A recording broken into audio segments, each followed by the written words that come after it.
اپنے عزیز بڑے بھائی شیخ مصطفیٰ کمال فیضی حفظہ اللہ کی دعوت پر آج ان کے اس ادارے مرکز اقبال لتحفیظ القرآن الکریم سونا جوڑی برہیٹ میں اس جلسہ دستار بندی میں شامل ہونے کی سعادت مجھے نصیب ہو رہی ہے، اور یہ بڑی خوشی کا موقع ہے کہ اس علاقے میں قرآن کریم کے حفظ کی بہترین تعلیم کا یہ مرکز ہمارے عزیز بھائی کی کوششوں سے منعقد ہوا ہے، اور یہ 8 بچے جن کے سروں پر آج دستار رکھی گئی ہے اور جن کو قرآن کریم کے حفظ کی سند دی گئی ہے، یہ 8 بچے جن کی عمر بہت زیادہ نہیں ہے اور بہت کم عرصے میں انہوں نے قرآن کریم کو حفظ کیا ہے، یہ 8 بچے خود اس بات کا ثبوت ہیں کہ ادارہ محنت کر رہا ہے، اساتذہ محنت کر رہے ہیں۔ ہاتھ کنگن کو آرسی کیا، پڑھے لکھے کو فارسی کیا۔ سورج کو چراغ دکھانے کی ضرورت نہیں ہے، یہ بچے خود ثبوت دے رہے ہیں کہ یہاں پڑھائی اور تعلیم کا بہترین انتظام ہے۔ اور میں تو بہت حیرت میں پڑ گیا، یہ 2 چھوٹے چھوٹے بچے جو تجوید کے سوال و جواب کر رہے تھے، اور پھر ایک بچے نے جو قرآن کی تلاوت، اتنی بہترین تلاوت کی، اتنا چھوٹا بچہ، اور پھر بعد میں شیخ نے بتایا کہ چند مہینوں میں کہہ لیجئے ان بچوں نے 20 پارہ حفظ کر لیا۔ یقیناً یہ اس ادارے کی کامیابی ہے، اور اس کے اساتذہ کی محنت پر یہ بچے دلیل ہیں۔ ہماری اللہ سے دعا ہے رب العالمین اس ادارے کو مزید ترقی عطا فرمائے۔ اور جیسا کہ آپ نے سنا کہ بچیوں کو حافظہ بنانے کے لیے آج ہماری قوم میں بچیاں بہت کم ملیں گی جو قرآن کی حافظہ ہیں، اور علماء نے لکھا ہے کہ بچیاں اگر قرآن کی حافظہ ہو جائیں اور ان کے سینے میں قرآن اگر محفوظ ہو تو بہت سارے گھروں میں آج جو مسائل پیدا ہوتے ہیں انشاءاللہ قرآن کریم کے حفظ کی برکت سے وہ مسائل پیدا نہیں۔ قرآن کریم جب ایک انسان کے سینے میں محفوظ ہوتا ہے تو قرآن آٹومیٹک اس کے اخلاق و کردار پر بھی اثر ڈالتا ہے۔ اگر ہماری قوم کی بچیاں قرآن کی حافظہ بن جائیں تو شاید آنے والے دنوں میں ہم فرق محسوس کریں گے، اور بڑی منظم سازش کے ذریعے جو ہماری قوم کی بچیوں کو آج کفر اور ارتداد کے راستے پہ لے کے جانے کی بڑی گہری چال چلی جا رہی ہے، انشاءاللہ اس چال کو توڑنے میں قرآن کریم کا حفظ اور قرآن کریم کا علم بھی کام آئے گا۔ میں مبارکباد بھی دیتا ہوں اور نیک خواہشات کا اظہار کرتا ہوں اور دعا کرتا ہوں کہ یہ جو مرکز فاطمہ کے نام سے بچیوں کے حفظ کا جو یہ مرکز اس کی سنگ بنیاد بھی ڈالنے جا رہے ہیں، اللہ اس کو بھی جلد سے جلد قائم کرنے کی توفیق عطا فرمائے، اور یہاں سے بچیوں کو یہاں سے پڑھ کر کے قرآن کا حافظہ، قرآن کریم کی حافظہ بننے کی اللہ تعالیٰ ان کو توفیق عطا فرمائے۔ میرے بھائیوں، ایک کامن سینس کی بات ہے، انسان کو جو چیز آسانی سے مل جائے انسان اس کی قدر نہیں کرتا، جو چیز ہمیں پریشانی سے ملے، محنت سے ملے، قربانی سے ملے، ہمیں اور آپ کو اس کی قدر ہوتی ہے۔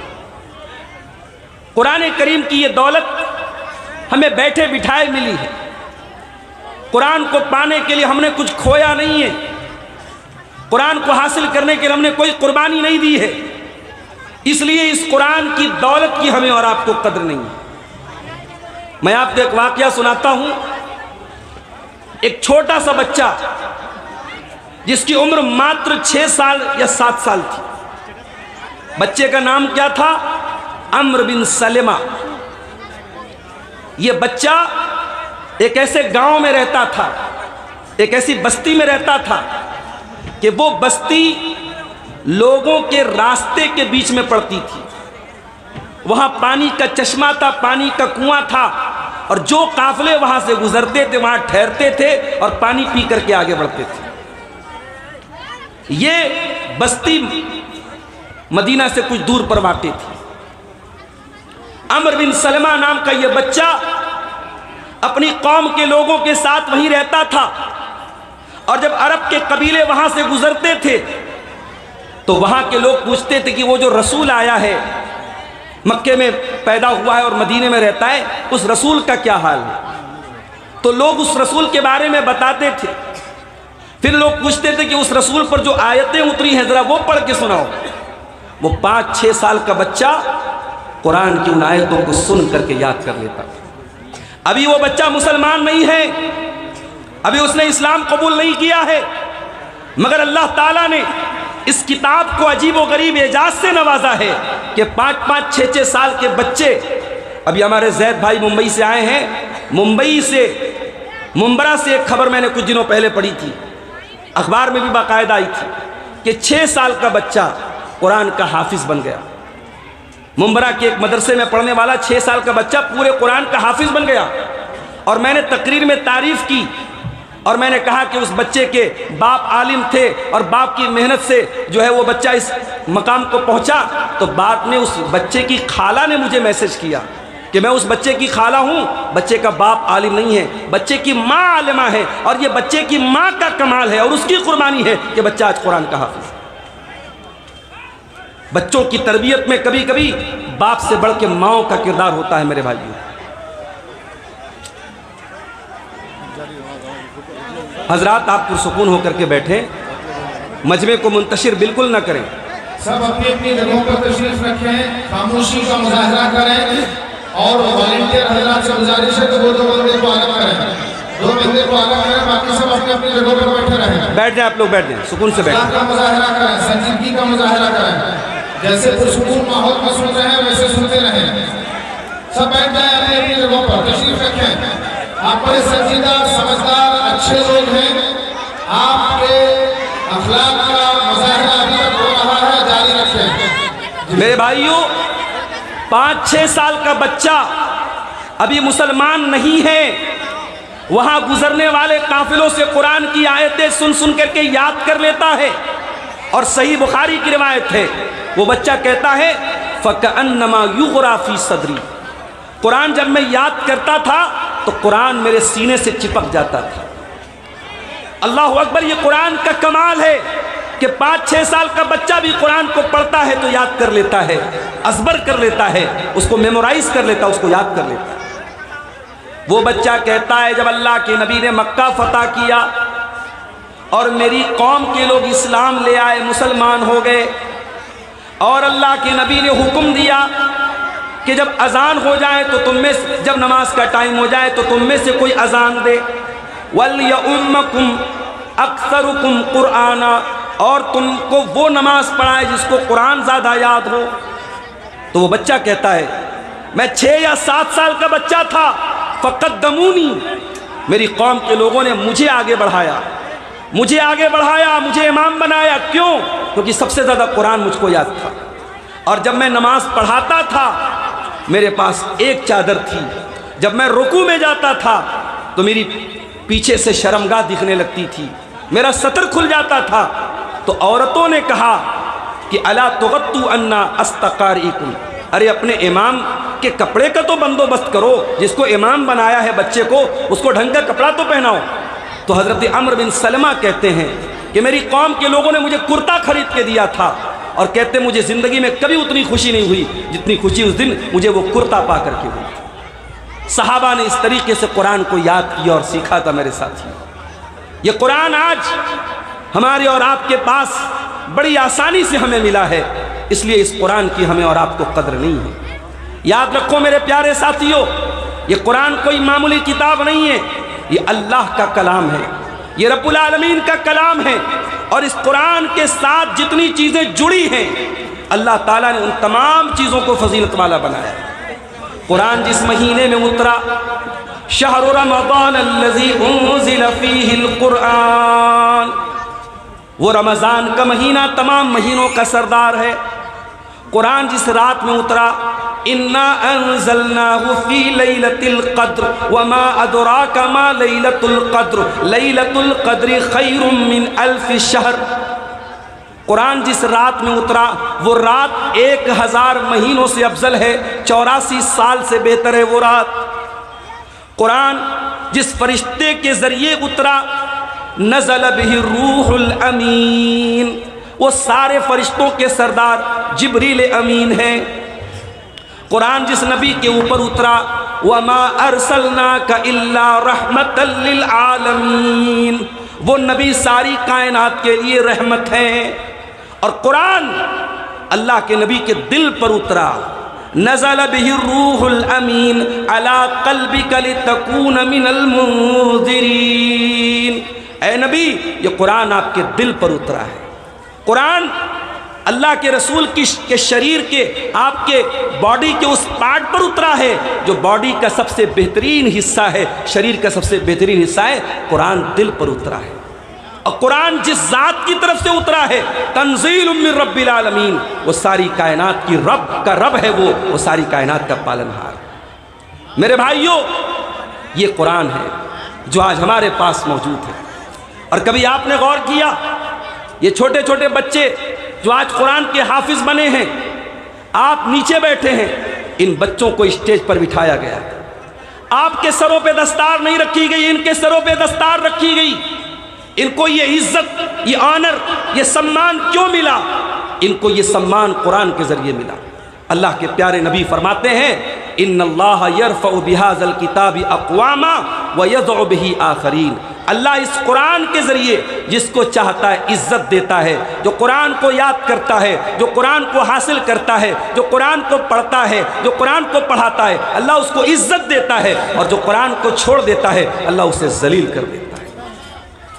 قرآن کے پہلے بھی اللہ نے کتابیں اتاری، تورات اتاری، انجیل اتاری، زبور نازل کی، مگر ان کتابوں کی حفاظت کی گارنٹی اللہ نے خود نہیں لی۔ ان کتابوں کی حفاظت کی گارنٹی ان کی قوم کے علماء کے حوالے کی گئی، مگر جب قرآن کو اللہ نے اتارا تو کیا فرمایا؟ اِنَّا نَحْنُ نَزَّلْنَا الذِّكْرَ وَإِنَّا لَهُ لَحَافِظُونَ۔ اس قرآن کو ہم نے اتارا ہے اور اس قرآن کی حفاظت ہم کرنے والے ہیں۔ اور یہاں ایک غلط فہمی کی وضاحت بھی کر دیتا ہوں۔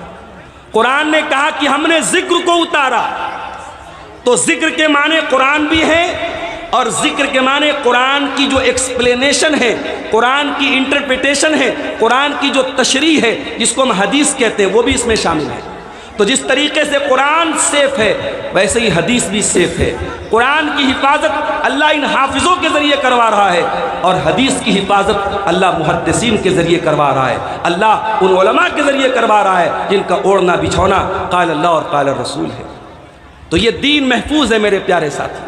اللہ نے قرآن کی حفاظت کا بھی انتظام کیا، اللہ نے حدیث کی حفاظت کا بھی انتظام کیا۔ اور یہ قرآن وہ کتاب ہے جس کو رہتی دنیا تک کے لیے اللہ تعالیٰ نے چیلنج بنا کر کے اتارا۔ موسیٰ علیہ السلام کو معجزہ دیا گیا، ان کے عصا کے ذریعے، ان کے ہاتھ کی سفیدی کے ذریعے۔ عیسیٰ علیہ السلام کو معجزہ دیا گیا، ان کے ذریعے مردوں کو زندہ کیا گیا۔ لیکن ہمارے پیارے نبی کو جو سب سے بڑا معجزہ دیا گیا وہ قرآن دیا گیا۔ قرآن عرب میں اترا، عرب کے لوگ لٹریچر کے ماہر تھے، لینگویج کے ماہر تھے، اپنی زبان پہ ناز کرتے تھے۔ قرآن نے ان کو چیلنج دیا، قُلْ لَئِنِ اجْتَمَعَتِ الْإِنسُ وَالْجِنُّ عَلَىٰ أَن يَأْتُوا بِمِثْلِ هَٰذَا الْقُرْآنِ لَا يَأْتُونَ بِمِثْلِهِ وَلَوْ كَانَ بَعْضُهُمْ لِبَعْضٍ ظَهِيرًا۔ اے نبی، سارے انسان اور سارے جنات مل کر اگر اس قرآن کے جیسی کوئی کتاب لانا چاہیں تو نہیں لا سکتے۔ سارے جنات اور سارے انسان مل جائیں تب بھی اس قرآن کی کوئی کاپی تیار نہیں کر سکتے۔ میرے بھائیوں، آج سماج پریشان ہے، انسانیت کرا رہی ہے، انسانیت تڑپ رہی ہے، اور ہمارے دکھوں کا علاج، ہماری بیماریوں کا علاج بھی اس کتاب کے اندر موجود ہے۔ وَنُنَزِّلُ مِنَ الْقُرْآنِ مَا هُوَ شِفَاءٌ وَرَحْمَةٌ لِّلْمُؤْمِنِينَ۔ اس قرآن کو ہم نے شفا بنا کر کے اتارا ہے۔ اس قرآن میں تمہارے دل کے امراض کے لیے شفا ہے، تمہارے روح کے امراض کے لیے شفا ہے۔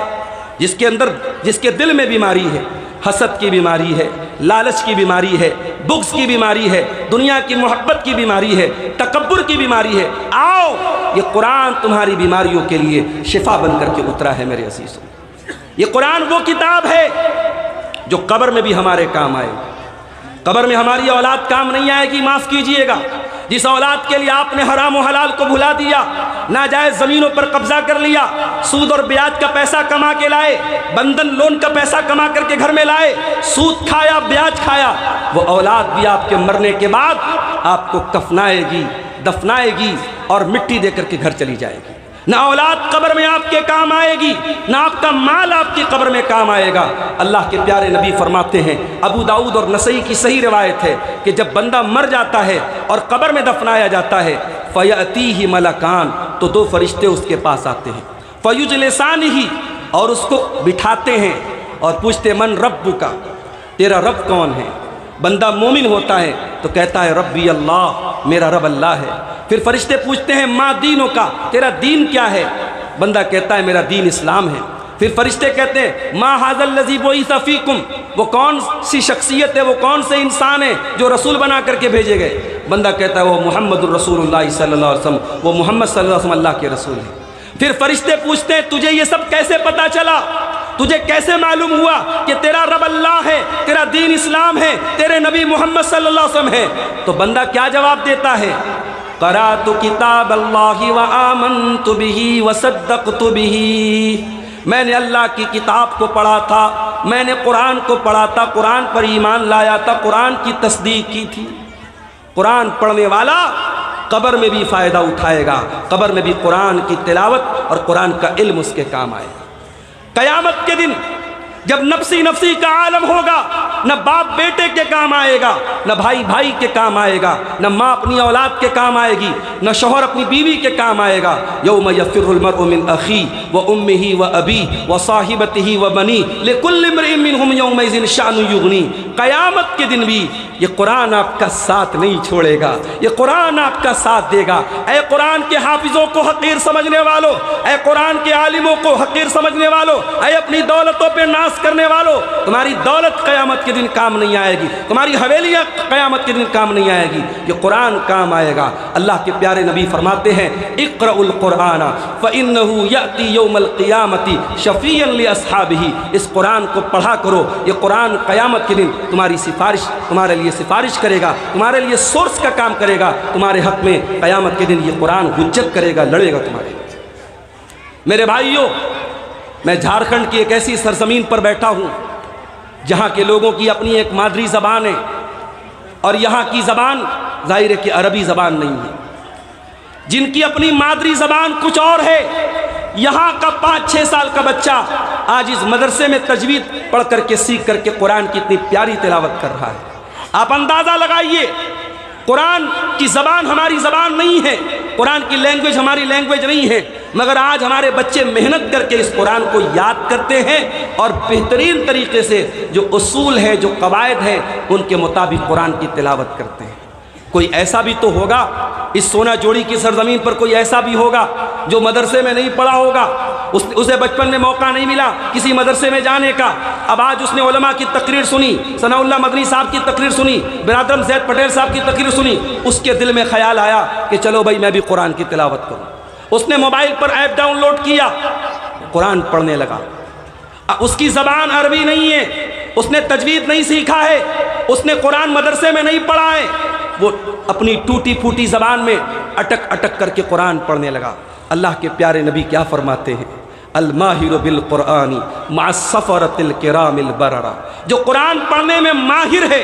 جیسے یہ بچہ, یہ 2 چھوٹے بچے آئے تھے جن کو قرآن کا ماہر بنایا جا رہا ہے, جو قرآن کا ماہر بن گیا, قرآن پڑھنے میں ماہر ہو گیا. اللہ کے نبی فرماتے ہیں کہ وہ تو بڑے بہترین فرشتوں کے ساتھ قیامت کے دن رہے گا. والذی یقرأ القرآن ویتتعتع فیہ وہو علیہ شاق فلہ اجران, اور جو اٹک اٹک کے قرآن پڑھتا ہے وہ قیامت کے دن آئے گا, اس کو ڈبل ثواب ملے گا. وہ قرآن پڑھ رہا ہے, اس کو پریشانی ہو رہی ہے, مشقت ہو رہی ہے, مگر اٹک اٹک کے قرآن پڑھ رہا ہے, اس کو اللہ کے نبی فرماتے ہیں ڈبل ثواب ملے گا. میرے عزیزو, آج ہمارا حال کیا ہے؟ معاف کرنا, میں عوام کی کیا بات کروں. آج طلبہ سے شکایت ہے, آج علماء سے شکایت ہے, آج ہماری زندگیوں میں قرآن کو جو ٹائم ہمیں دینا چاہیے وہ ٹائم ہم فیس بک کو دے رہے ہیں, وہ ٹائم ہم سوشل میڈیا کو دے رہے ہیں, وہ ٹائم ہم انٹرنیٹ کو دے رہے ہیں. 10 منٹ کے لیے موبائل سوئچ آف ہو جائے تو انسان ایسا محسوس کرتا ہے جیسے کوئی قیمتی چیز کھو گئی. اے انسان، تجھے تیرے دوست کا میسج آیا اور تو نہیں پڑھ پایا تو تجھے افسوس ہے. تیرے رب کا میسج تیرے گھر میں پڑا ہے قرآن کی شکل میں اور تو کبھی اس میسج کو کھول کے نہیں پڑھتا، اس قرآن کو کھول کے نہیں پڑھتا. یہ کتنے افسوس کی بات ہے. اسی لیے عثمان غنی کہا کرتے تھے لو طہرت قلوبنا ما شبیت من کلام اللہ. اگر ہمارے دل پاک صاف ہوتے، اگر ہمارے دل صاف ستھرے ہوتے تو کبھی قرآن سے سیراب نہ ہوتے، قرآن سے کبھی ہمارا پیٹ نہ بھرتا، قرآن سے کبھی ہم آسودہ نہ ہوتے. قرآن پڑھ کر کے کبھی انسان کی طبیعت سیر نہ ہوتی اگر واقعی میں ہمارے دل پاک اور صاف ہوتے. عثمان غنی وہ صحابی ہیں جو قرآن سے بہت زیادہ محبت کرتے تھے اور قرآن پڑھتے پڑھتے ان کی شہادت ہوئی تھی اور ان کے خون کے چھینٹے بھی قرآن کے اوپر پڑے تھے. میرے بھائیوں، قرآن سے محبت کرو، قرآن کی تلاوت کو اپنی زندگی کا معمول بناؤ اور قرآن کو یاد کرنے کی کوشش کرو، قرآن کو حفظ کرنے کی کوشش کرو. اپنی نوجوان نسل سے کہنا چاہوں گا کوئی مشکل کام نہیں ہے. ہم نے کورونا کے دور میں دیکھا بنگلور کے ایک عالم دین نے اسی کورونا کے دور میں پورا قرآن یاد کر لیا. 1.5 سال کے اندر انہوں نے پورا قرآن یاد کر لیا. ہمارے اتر پردیش میں مئو کی سرزمین پر ایک بہت بڑے عالم گزرے ہیں علامہ عبدالعلی ازہری، جو بعد میں لندن میں جا کے رہنے لگے تھے. مئو میں رہتے تھے. وہ رمضان میں چھٹی میں گھر آئے. جس مسجد میں وہ نماز پڑھتے تھے اس مسجد میں اتفاق سے اس سال تراویح کے لیے حافظ صاحب کا انتظام نہیں ہو سکا. اس زمانے میں ادارے بھی کم تھے اور ہماری جماعت میں حفاظ کی بھی کمی تھی. مولانا عبدالعلی ازہری رحمۃ اللہ علیہ نے روزانہ 1 پارہ قرآن یاد کرنا شروع کیا. 1 پارہ قرآن یاد کرتے اور کھڑے ہو کر کے تراویح میں پڑھا دیتے. 1 مہینے میں قرآن کو انہوں نے یاد کر لیا. یہ مثالیں ہمارے سامنے موجود ہے. ہمت مرداں مدد خدا، فارسی کی کہاوت ہے. آپ ہمت کریں گے. سعودی عرب میں بہت سے ٹیکسی ڈرائیور قرآن کی تلاوت کو سن کر کے انہوں نے قرآن کو یاد کر لیا. میرے بھائیوں، قرآن کو یاد کرنا اور اس سینے میں قرآن کو اتارنا یہ بہت بڑی سعادت کی بات ہے. جس کو یہ سعادت مل گئی اس کی خوش نصیبی کا کیا کہنا. میرے عزیزوں، آج ہماری حالت یہ ہے ہمارے دل پتھر کے ہو چکے ہیں، ہمارے دل سخت ہو چکے ہیں. قرآن پڑھا جا رہا ہے، تراویح میں بھی پڑھا جا رہا ہے، ممبروں پر بھی پڑھا جا رہا ہے، جلسوں اور تقریروں میں بھی پڑھا جا رہا ہے، مگر ہمارے دل کے اوپر کوئی اثر نہیں ہوتا. ارے قرآن تو وہ کتاب ہے، میرا اللہ کہتا ہے لو انزلنا هذا القرآن على جبل لرأيته خاشعا متصدعا من خشية اللہ. اس قرآن کو کسی پہاڑ کے اوپر بھی ہم نے اتارا ہوتا تو پہاڑ بھی اللہ کے خوف سے ریزہ ریزہ ہو جاتا. ارے تمہارے دل کی کیا حیثیت ہے؟ تمہارا دل تو گوشت پوست کا بنا ہوا ملائم سا نازک سا دل ہے. قرآن تو پہاڑ کو بھی ریزہ ریزہ کر سکتا ہے. آج قرآن کیوں نہیں ہمارے دلوں کی حالت بدل رہا ہے؟ کیونکہ دل ہمارے بڑے کٹھور ہو چکے ہیں، دل ہمارے بڑے سخت ہو چکے ہیں. اس قرآن کو سن کر کے اور پڑھ کر کے اللہ کے پیارے نبی رونے لگتے تھے، صحابہ رونے لگتے تھے. صحیح بخاری کی روایت ہے، اللہ کے پیارے نبی صلی اللہ علیہ وسلم حضرت عبداللہ بن مسعود سے کہتے ہیں اے عبداللہ اقرا علی القرآن، مجھے قرآن پڑھ کے سناؤ. عبداللہ بن مسعود کہتے ہیں اللہ کے نبی میں آپ کو قرآن پڑھ کے سناؤں؟ یہ قرآن تو آپ ہی کے اوپر اترا ہے. آپ نے کہا کہ ہاں، آج میں دوسرے کے منہ سے قرآن سننا چاہتا ہوں. عبداللہ بن مسعود کہتے ہیں فقرأت علیہ سورۃ النساء، میں اللہ کے نبی کے اوپر سورہ نساء کی تلاوت کرنے لگا. میں قرآن پڑھتا چلا جا رہا ہوں اور اللہ کے پیارے نبی قرآن سنتے چلے جا رہے ہیں. جب میں اس آیت پر پہنچا فَكَيْفَ إِذَا جِئْنَا مِنْ كُلِّ أُمَّةٍ بِشَهِيدٍ وَجِئْنَا بِكَ عَلَى هَؤُلَاءِ شَهِيدًا. کہتے جب میں اس آیت پر پہنچا کہ اے میرے حبیب، وہ دن بھی کون سا دن ہوگا جب ہم آپ کو ساری انسانیت پر گواہ بنائیں گے. جب میں اس آیت پر پہنچا اللہ کے نبی نے کہا اے عبداللہ بس کرو. میں نے نظریں اٹھا کے دیکھا اللہ کے نبی زار و قطار رو رہے تھے. ہمارے پیارے نبی قرآن سن کے رو رہے ہیں. وہ ذمہ داری کا احساس آپ کو جو ہوتا ہے آپ رونے لگتے ہیں. یہ قرآن سن کے ہماری آنکھوں سے کیوں آنسو نہیں نکلتے؟ ہماری آنکھیں خشک ہو گئی میرے پیارے ساتھیوں، ہمارے دل سخت ہو گئے. میری ماں اور بہنوں، آج آپ کے موبائل پر گانے بج رہے ہیں، مسلمان کے گھروں میں آج میوزک بج رہا ہے. کاش آپ کے گھروں میں قرآن پڑھا جاتا اور سنا جاتا. اماں عائشہ کو دیکھیے، اماں عائشہ چاشت کی نماز پڑھ رہی تھی اور ان کا بھانجا، ان کا بھتیجا اپنی پھوپھی سے ملنے کے لیے آتا ہے. کہتا ہے کہ جب میں پہنچا تو میری پھوپھی جان سورہ طور کی تلاوت کر رہی تھی نماز کے اندر اور اس آیت پر پہنچی تھیں فمن اللہ علینا ووقانا عذاب السموم. سورہ طور کی یہ آیت پڑھ رہی تھی اماں عائشہ کہ جنتی جب جنت پہ جائیں گے تو کہیں گے اے اللہ تیرا کرم ہے کہ تو نے ہمیں جہنم کی آگ سے بچا لیا. اماں عائشہ اسی آیت کو پڑھ رہی تھیں. ان کا بھتیجا کہتا ہے میں مارکیٹ چلا گیا, میں بازار چلا گیا اور سودا سلف لینے کے بعد اور بڑی دیر کے بعد جب میں واپس لوٹا تو میں کیا دیکھتا ہوں کہ میری پھوپھی جان اسی آیت کو بار بار پڑھ رہی ہیں اور روتی چلی جا رہی ہیں فمن اللہ علینا ووقانا عذاب السموم. اللہ تیرا احسان ہوا ہم پر کہ تو نے جہنم کی آگ سے ہم کو بچا لیا. یہ آیت سن پڑھ کر کے اماں عائشہ رو رہی ہیں اور بار بار اسی آیت کو دہرا رہی ہیں. وہی قرآن آج ہمارے پاس ہے, وہی قرآن آج ہمارے پاس ہے. نہ ہم اس قرآن کو پڑھتے ہیں, نہ غور کرتے ہیں, اور نہ یہ قرآن ہمارے دلوں پر اثر ڈالتا ہے. میرے عزیزو, آئیے زیادہ وقت آپ کا نہیں لوں گا, مجھے بھی سفر پہ نکلنا ہے. قرآن کریم کے تعلق سے بڑی اہم بات آپ کو بتا کے بات ختم کروں گا. قرآن کے متعلق ہماری ذمہ داری کیا ہے, قرآن کے متعلق ہمارا کرتویہ کیا ہے, قرآن کے متعلق ہماری ڈیوٹی کیا ہے. تو یاد رکھو, قرآن کے متعلق ہماری پہلی ڈیوٹی یہ ہے کہ اس قرآن کی ہم تلاوت کریں. جتنے بھی بزی ہیں آپ, بزنس مین ہیں, جاب کرتے ہیں, نوکری کرتے ہیں, مزدوری کے جتنے بھی بزی ہیں, 10 منٹ کا صحیح, 15 منٹ کا صحیح, 1 گھنٹے کا صحیح, روزانہ قرآن کی تلاوت کے لیے ٹائم نکالو میرے پیارے ساتھی. اللہ قرآن میں کہتا ہے الذین آتیناہم الکتاب یتلونہ حق تلاوتہ, جن کو ہم نے کتاب دی وہ اس کتاب کی تلاوت کرتے ہیں. اتنی تلاوت کرتے ہیں, اتنی تلاوت کرتے ہیں جتنی تلاوت کرنے کا حق ہے. اولئک یؤمنون بہ, اور یہی وہ لوگ ہیں جو قرآن کے اوپر ایمان رکھتے ہیں. قرآن کی تلاوت کرو میرے بھائی. ہم اور آپ گناہوں میں کی دلدل میں دھسے ہوئے لوگ ہیں, ہمیں تو نیکیوں کی بڑی سخت ضرورت ہے, اور قرآن کی تلاوت ایک ایسا عمل ہے. اللہ کے پیارے حبیب فرماتے ہیں صلی اللہ علیہ وسلم کہ جو 1 حرف قرآن کا پڑھتا ہے 10 نیکی اس کو ملتی ہے. اللہ کے نبی فرماتے ہیں جب بندہ الف لام میم پڑھتا ہے تو 30 نیکی اس کو ملتی ہے. میرے عزیزو, قرآن کی تلاوت کثرت سے کرو. دوسرا کام, قرآن پر تدبر کرو, قرآن پر غور کرو, قرآن کے معنی اور مطلب کو سمجھنے کی کوشش کرو. قرآن کی تفسیر کو علماء سے سنو, قرآن کی جو مستند تفسیر اس کا مطالعہ کرو.